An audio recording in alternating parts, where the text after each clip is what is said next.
a little bit of background for anybody listening is this is the Happier Hour, Philosophy to Help Life Suck Less podcast. This is a bit out of the norm for the way that the podcast usually goes, and I'm super excited. I love to like mix things up. I'm an Enneagram 7 if anybody follows the Enneagram, and I just like to throw caution to the wind. So we are at something called Podcast Row at Stand Up New York. And this is basically like kamikaze style, back-to-back interviews with people doing really awesome things, mostly in like entrepreneur space, startup space. I'm really excited to hear more about our next guest and your journey. And the reason why even philosophy is I like to think about philosophy as critical thinking fueled by curiosity. And I think it's something that we are particularly living in an era right now where we could use some more critical thinking fueled by curiosity in all aspects of life, but especially with business, and especially for businesses in newer fields or in people that are entrepreneurs or are starting up their business, because it's so easy to kind of just Google and look online and try to find a recipe to follow, and that's not always the way to go. We're learning. So normally I know on podcasts what people do is have the guests or read the guest bio, and your bio is very impressive. But what I would love to do is to actually hear from you in your words. This is like the tell me about yourself exercise. Sure. Yeah, just in like 2 minutes, tell us about yourself. Sure. Well, thank you again, Monica, for having me. And I guess I'll start where it all began. I am a native New Yorker, born and raised in the Bronx. And I sort of grew up going to school in Manhattan and had the opportunity, so many amazing opportunities, both educational and career-wise.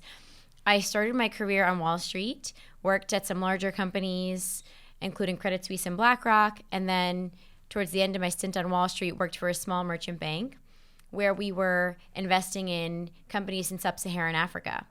And that was incredibly eye-opening for me. I was able to travel to the continent, to Nigeria, and hear from heads of state from across the continent in some of the fastest growing economies really in the world. And so one of the things that I learned was that these economies were really investing and doubling down in young entrepreneurs, in women, in technology to drive their economies forward. And so I was really inspired by this and decided to take a sabbatical from Wall Street to work on a couple of my own passion projects along those lines. So one of the things I did was I launched a consultancy where I was connecting capital and investment to Puerto Rico, where my grandparents are from. And then the other thing that I did was I launched an accelerator. It was a nonprofit for women entrepreneurs in Puerto Rico and mainland US, and focusing on helping to connect them to capital, resources, and networks. Because again, I had seen in my career how powerful capital could be in terms of investing and in technology, and how that could really drive economic growth and change lives. And in that process, I met an amazing kind of mentor, Kamal Ravikant, who is an investor and author, best-selling author, and his brother Naval started AngelList. And so along the journey, I met Kamal, I did some work for him, and brought him to Puerto Rico to speak down in San Juan about entrepreneurship. And fast forward, I was in business school, and he said to me, I would love to connect you with one of my portfolio companies, Republic, and Kendrick Wen, who's the CEO, who's a great friend of mine. I think that you would really hit it off with him, and it's a very kind of mission-aligned company to what you're passionate about. And so Republic is an investment platform. We allow everyone, regardless of their net worth or accreditation status, to invest in startups online. And we allow founders to raise capital from their communities and networks. And it's a really exciting platform. So I joined Republic over a year ago, about 18 months ago. And that's where I am now. And in addition to leading partnerships there, what I also do is I lead our female founder community called SheWorks, which we just acquired about a month ago. So you're busy. Yes. Basically what I'm hearing. So did we say your name? Bianca Caban. Thank you. I was like, maybe we did, maybe we didn't. Very, very important part of the story. I mean, that's just fascinating and amazing. And I love that you said you got a good education. You didn't mention where. Will you please? I love getting to hear people say where where you went to school? Sure. I went to Harvard undergrad. I love that. Just Elle Woods. It just pops out at me. It just makes me so excited. And grad school? Yeah, I went to Columbia Business School. Amazing. Here on the Upper West Side. Yes, New York. Yes, exactly. Wow. So you've always been an achiever and a go-getter, it sounds like, from early on. Can you think of like a childhood story or something that kind of highlights that you're like, yep, it all makes sense that what I'm doing now is what I'm doing? That's interesting. I've never been asked that question. I mean, what I will say is I think I attribute a lot of my kind of ambition and focus on kind of excellence to my parents. So they were both born and raised in New York City and grew up kind of in lower economic backgrounds, but they both managed to kind of put themselves through not only, primary, secondary school, but also all the way through their masters. So my mom's a nurse and my dad's a civil rights attorney. And for them, and I think their priority has always been for me and my two sisters, just obtaining the best educational opportunities possible. And we've revolved kind of a lot of family decisions around that. And so I think for me, I think one moment where I kind of knew I had to not only really fully take advantage of the opportunities I was privileged to have, but kind of do something to give back to the community was when I was able to gain entrance into an all-girls school here in Manhattan called the Chapin School. And that was really life-changing because I was given access to amazing opportunities both in and outside of the classroom. So I was able to do things like modern dance and gymnastics and also get an amazing education with only 10 girls in the classroom. Wow. And so I think that experience was where I realized, and I saw also growing up in the Bronx, that not everyone gets access to that opportunity. So I knew I had to give back somehow because I both had seen it in my parents' careers with my mom. She's a nurse in the Bronx to a junior public high school. And then my dad is a civil rights attorney, as I mentioned. So they've found ways to give back. And for me, I think I've also tried to find ways to give back within my profession of business in terms of increasing access to capital to entrepreneurs who are out there. I think that's my way of kind of giving back because I think there's so many amazing ideas out there. There's so much talent. It's evenly distributed, but capital isn't. And so with Republic, it's really an opportunity to increase access to capital to all founders, no matter where they are. That's what drew me to the mission of the company and why I'm excited to be there. But I think it was really just about getting that access to that amazing education that kind of triggered for me, like I have to do something and continue that excellence that my parents started. That makes me think, lots of feminist philosophers are coming to mind. Okay. But first, it, sort of like started with Mary Wollstonecraft, who I'm actually like slightly obsessed with. I haven't talked about her on the show yet, I don't think, but I'm writing a play about her daughter. But so the more I've been learning about her, it's really interesting. But she wrote Vindication on the Rights of Women, where she basically took something that John Stuart Mill wrote, where he was talking about equality and access to education. And she basically took that and said, yes, and for women. And so, her premise was like, how can you expect us to, you think we're not equals, but how could you expect us to be equal if we're not receiving the same education? So that's the first sort of thing that came to mind. Now, she didn't take it all the way to the feminism level because she still believed like, women primarily should be the caregivers and that was their main function. But Right. it was very radical at the time, of course, just saying, well, but they should, if you want them to be equal members of society, that they should receive that same education. And hearing you say that the education component was so important, and then that it was an all women's school, Yes. so I love that.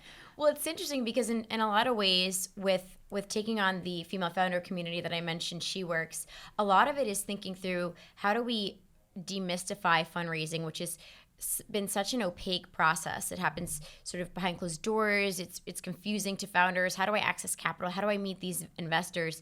And a lot of what we're working on at She Works is not only helping to make those connections for female founders to access capital, but also kind of closing the funding gap, but also the knowledge gap. Mm-hmm. Because I think you have to educate yourself as to what the process is like, but how do you do that? Well, hearing from top investors that are telling you exactly what they're looking for, and also top founders who are educating you as to their journey, what they did, what decisions they made. The education piece is so important, even in the work that I do now. So I think that's such a great connection.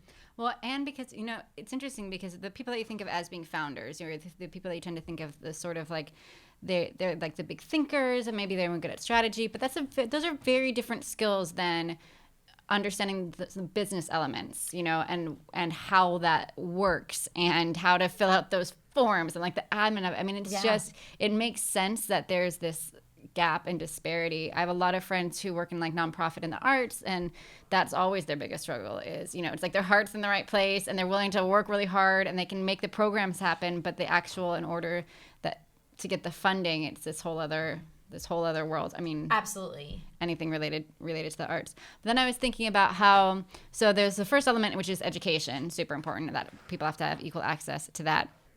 And then the second element, then that sort of brought me up to Simone de Beauvoir, who was an existentialist thinker, who wrote Second Sex, and the premise behind that being that men are sort of have traditionally been the normal, and so then women are the other. So we're constantly like in ways that we don't even realize. And so this idea of having to, an existentialist believe like we are sort of responsible for creating our own identity. And so she's saying like, and for women, we have to take that charge upon ourselves as well. First by understanding like what society is even like placed on us, and identifying that. And then so she moved beyond the education realm into like, okay, yes, equal education. And then we have to also learn to deconstruct what society has told us is normal for behavior. And this reminds me of some of the work that you're doing, because she brought this from Hegel, where we're talking about transcendence versus immanence, and the idea that men traditionally have been able to work jobs that can focus on transcendence, so focus on changing the world, doing bigger things, whatever. And women's jobs have been more focused on immanence, on like that, more of like the household duties, more of like the caretaker duties. And it's not that one is better than the other. It's just they're different. They're different ways of being and seeing and experiencing the world. And if you're not consciously choosing that. So I was thinking that because some of the work that you do, I think that I read this, were you in Rwanda? Is that? So I have met and heard from the president of Rwanda. So that's the story. I traveled to Nigeria, but okay. yes. Well, because he had a profound impact on you. And what was it that he shared with you? Yeah, so what he shared with me and the group that we were with at the time was that his country had gone through a civil war only 20 years prior, and so he didn't have the luxury, or not the luxury, but there was no. In order to revitalize his economy, he had to engage 100% of his population, not 50%. So not just men. He needed to engage women in his economy, in his government, in order to revitalize. It was almost. It wasn't even. It was critical for him to do this. So that's the way he described it. And if you look at Rwanda, they have the highest percentage of women in parliament in the entire world. And I've met some of the ministers of their economy, women. And I think that inspired me, because I thought, okay, this isn't, it's not only is it's good to do from a social perspective, it's good to empower women, but it's not only good, but it's an imperative. It's an imperative to drive economic growth. And so when you think about, obviously my background from Wall Street, it's all about the fundamentals of the business in terms of making an investment. Well, if you can tie the fundamentals of investing in a woman in terms of saying this is actually a good investment, then that's how you can begin to solve things like the funding gap, because you have to ultimately point to the business metrics. That's what investors are looking for as to why they should make an investment. And so to give you an example, when you look at women around the world, they tend to be the primary breadwinners of their family. You talked about kind of eminence. Mm-hmm. So as you said, yes, they're kind of like bringing in the money. They're supporting their families. They're driving education decisions. All the things that we need in our homes and in our communities. So there's definitely the eminence there. But how can you say, okay, well, that's actually, if women are not only making all the investment decisions, they're sort of like mini asset allocators of their families. They're going to be, they also control most of the consumer power and the consumer spending. So how can we put more money in the pockets of women so that they'll spend more money? And it's great for all of us. So it's actually an economic opportunity if you think about it. If women are making more money, they're going to spend more money in the economy, and that drives growth. So just to circle back, I think that moment in my career where I realized, oh, this is actually an asset. women reinvest in their families 90% of their income versus 40% for men, which again, that reinvestment isn't spending. They're spending money on education and healthcare.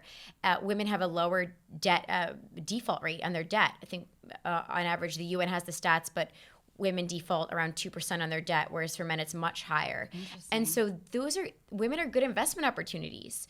And when you look at, fast forward, to my career now in tech, you look at companies with one female founder, they outperform companies as it relates to their growth and their return on investment that investors get versus companies that have homogenous founding teams. So the business metrics show that having women at the helm of companies results in higher returns for investors. So therefore, we don't have to talk about how it'd be great to invest in women from a social perspective. It's actually great from an economic perspective. Right. It's not just a moral obligation. Exactly. It's like you guys are leaving money on the table by not investing in this. And I think exactly right. Didn't the Rwandan president say something about like that the most untapped resource that they had was women? Exactly. Yeah. And it just struck me. It was such a striking thing to say, and because I think that it's such a clear example, and it's so obvious right in front of you. And so I thought, if these fast-growing economies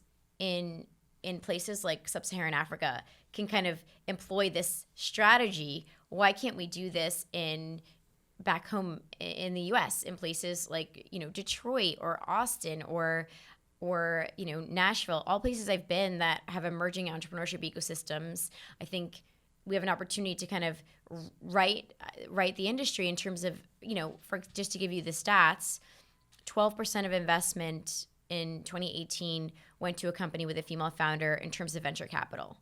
12%. So ideally, you want to see that at 50%. So there's that gap that we need to work towards fixing. But the good news is, I've talked to so many investors, and they say the top performing company in my portfolio either has a female CEO or a female co-founder.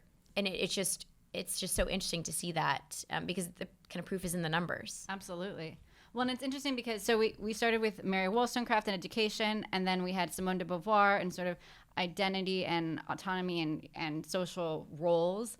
And then I was just thinking about in the last live event happy hour that I had a guest. One of the guests was an academic philosopher who specializes in feminist theory. Her name is Dr. Serene J. Cotter, and she particularly focuses, it's not just on women, but then on minority women. And so the philosopher that we discussed was Audre Lorde, who most people think of as a poet, which of course she was as well, but was also a philosopher, and did so much to change the conversation around feminism and women's rights to be like, yes, and like there's a whole other element to that. Like when Simone de Beauvoir was talking about, female identity, like she was a white woman living in, Paris, like during the war. So there's another level to this, which I bring up because of the areas that you've sort of like focused on, and also like your interest in the Latinx community. Am I saying that Latinx. right? Okay, Latinx. Yeah. I'm like, I've actually never said it out loud. Sorry, that's awkward. No, I should know okay. that. It's complicated. It's a new term, actually. Yeah. Yes, and I want to say it correctly. But ending with your background in Puerto Rico. Yeah.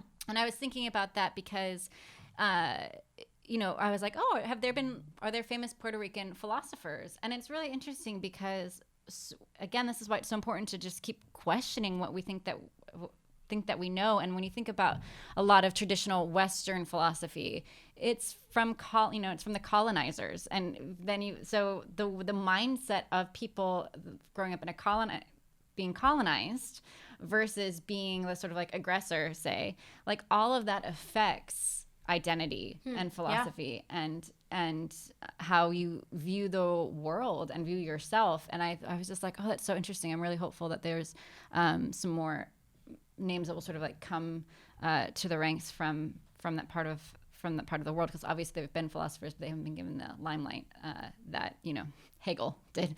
But I was thinking about Audre Lorde because she was very much.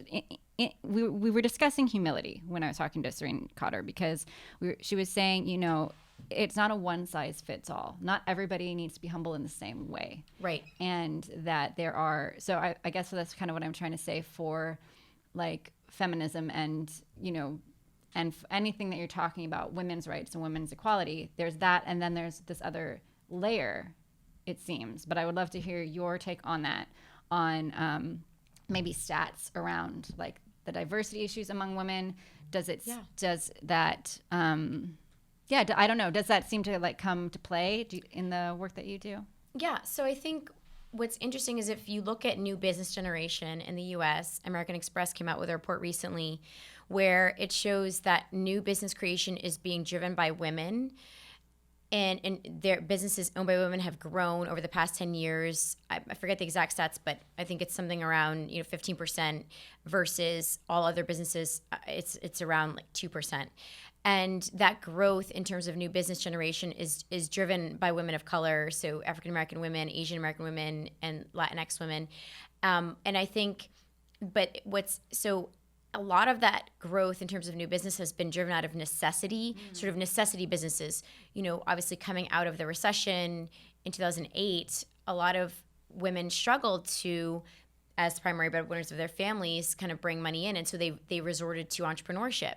So I think that's an interesting opportunity because in a lot of ways, small businesses are the heart of any economy. They, in terms of job creation, it happens with companies going from small to medium businesses, and so similar to where women and women of color are starting businesses, they're starting businesses at higher rates, but they're not reaching that $1 million revenue mark versus their male counterparts. So we have an opportunity. Again, they're starting these businesses at unprecedented rates. We know that small businesses drive employment and contribution to the economy in any economy, but yet they're not reaching their full potential. So again, that gap, that kind of money, as you said before, money being left on the table. How do we ensure that these businesses get the capital they need, the resources they need to get to that $1 million mark and beyond? Because that'll ultimately be good for all of us. That'll be good for the economy. So I think that there are a few ways to do that. And I think, so from my perspective, there are kind of micro ways and macro ways. With women of color, I think there is, with women in general, but with women of color, there definitely is that funding gap. So if you look at kind of people of color that have received venture capital, or the percent of venture capital that have gone to people of color, it's something like less than 1%. Wow. And so obviously there's, and we know things like diverse teams perform better. So how can we improve this? Well, I think we need to think through ways to educate and decrease the knowledge gap for all businesses, for small businesses and tech startups, from your kind of brick and mortars all the way to tech startups. How do you decrease the knowledge gap?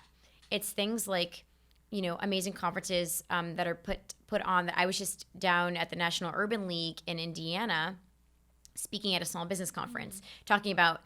I was joined by a head of a credit union and an SEC member, myself. We were talking about different capital options. So it's really an education, finding those opportunities to learn more. I think also it's in the decision makers. So I believe 8% of all VC partners are women who are in charge of writing checks. 8% out of 100. Wow. So obviously that's another huge gap where we need more women at the helm of making decisions in terms of investment, because they are more likely to understand products and services that are catered to women. Think, Sarah Blakely from Spanx, one of the women that have attained billionaire status in terms of business. And so I think in order to also get at this problem, it's like, how do you enable and empower diverse people to be investors? So how do you close that gap and get to parity when it comes to women investors who are writing those checks? And then at the smaller level, at the angel level, we're platforms like Republic, where we enable everyone to invest in startups, regardless of your net worth or accreditation status. So just making this whole ecosystem of venture more inclusive, getting the education opportunities out there so that, women and women of color who are the fastest growing business owners can have the resources they need to succeed. I love that that it is from both approaches, because we hear so much from the the founder side, right? And really developing them. But I've really heard very few people talk about we need women and women in color as investors. Absolutely. And that makes so much sense. I mean, it's human nature. Like attracts like. Yes. So, that's why it's the old boys club and, like the Ivy League, like the idea that you kind of bring in your own. Yeah. And, it's been vilified a bit, but that is actually the way we are hardwired to a certain Absolutely. degree. a bias, affinity bias. Absolutely. Yeah. You know, if you see somebody on Facebook and they are like, you know, they know somebody who is like needs finances to help them with their cancer treatment, if you know that person, you are going to be much more likely to contribute than not, you know, or if they have a similar story to you, you know, and that's, I don't think that necessarily makes, you know, it doesn't make you bad, but it's also the only way to create change is to, I like to say, like, bring more voices to the table. Yeah, exactly. And that's even for, so the show, the Happier Hour that we're on right now. One of the reasons why I started it was because really the vast majority, if not all of the podcasts, philosophy podcasts, were hosted by men. And then when I thought about it, I was like, oh, they're also all white. And they also like all are like professors. They're all academic philosophers, which like there's absolutely a place for that. I certainly listen to them to, you know, learn things about philosophy. But for actually being able to apply philosophy to daily life, which for me was sort of the purpose of it. Otherwise, there's a lot of other, I don't know, I'll go watch. Actually, I never watched Game of Thrones. Whatever. I just finished Big Little Lies. Otherwise, I was like, I'll watch Big Little Lies. Yeah, love that show. Yeah, so good. Yeah, there's a lot of philosophy actually in there. Yes. But yeah, so one of the reasons why I was like, okay, well, I guess I'll start one, and I will bring in an academic, and so that there is, you know, somebody can fact check me as well, and then, you know, somebody who doesn't have that background, because most of us don't, but still actually really does have a philosophy and outlook, a way of life.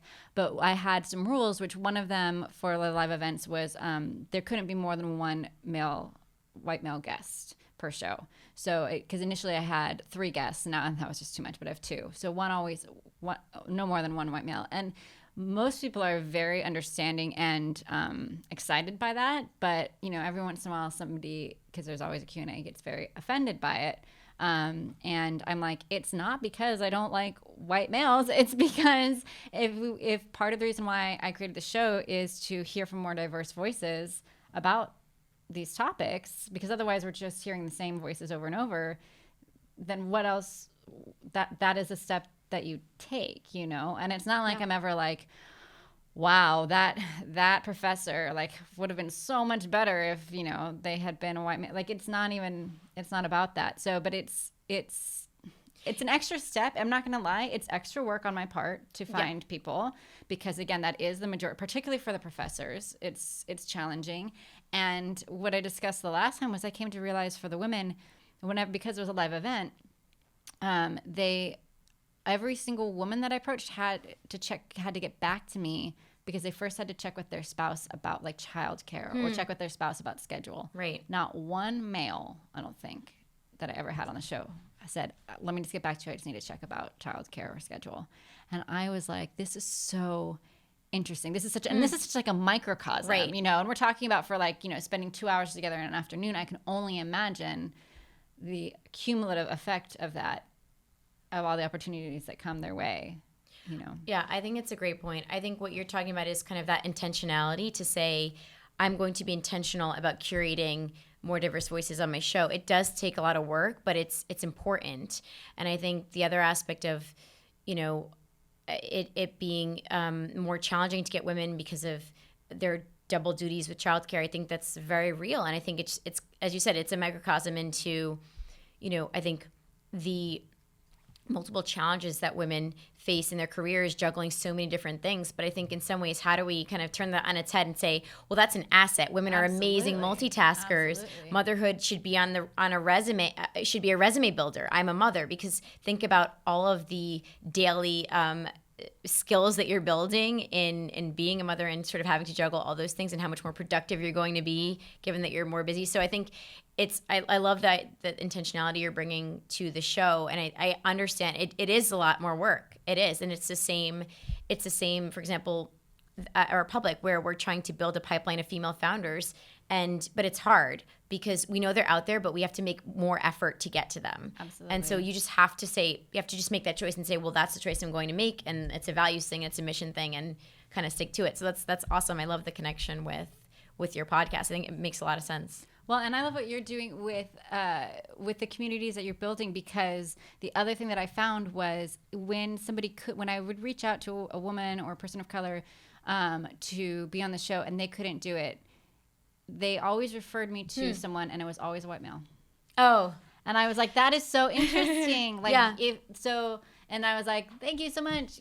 Can't use that person. So I think that that's almost like a first step for any of us that, are not even in positions to, to hire something per se. But when we're even to think about when we're referring people, when we're trying to like think of, who is that person that I know obviously this really applies for like conferences or like anything like that when you want to have like a guest speaking. Absolutely. It's interesting because I'm sure, we could all rattle off like the same names that we hear, for example, in entrepreneurship or something. Right.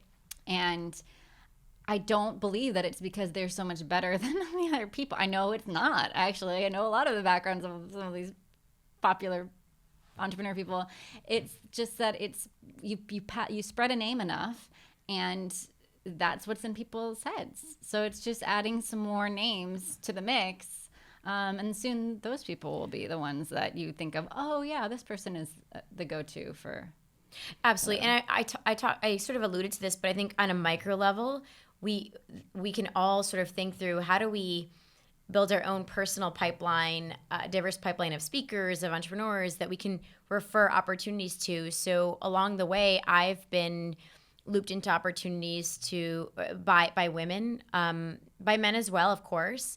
But I think it is so important to think through, how am I reaching back and sort of bringing another woman with me on this journey, referring them to be interviewed in an article that I can't make or speak at a conference that I can't go to, or, referring them to a job opportunity. I mentor some young women in business, and I've referred a couple candidates, and one of them actually now works at Republic, a younger woman who is a mentee of mine. And so I think we have to be intentional in the kind of micro everyday things that we do in terms of bringing other women with us and kind of reaching back and kind of and uplifting each other through empowering each other. And then I think obviously in the work that we do as well, it's kind of a similar exercise. Absolutely. So for women that might have ideas that they would love to pitch or be involved in the work that you do, what is the best way for people to be in contact with you? Great question. So they can email me. I have a couple emails, but for women specifically at Bianca@sheworks.com. And that's our female founder community where all of the members of our community have access to educational opportunities, events. And then if they're interested in fundraising on Republic, for example, to do an equity crowdfunding campaign, I can then help pass them through the pipeline there as well and educate them on what that takes. But yeah, so again, Bianca, my first name, @sheworks.com. Well, thank you so much for being here and sharing the message. It's so important. I will definitely be linking to all of that in the show notes for the Happy Hour. I don't think I've ever tied in 3 philosophers in one, but you're such a busy, on-the-go woman that you deserve more than one. Thank you so much. Thank you, Monica. This was great. I'm excited to hear it. Thank you so much.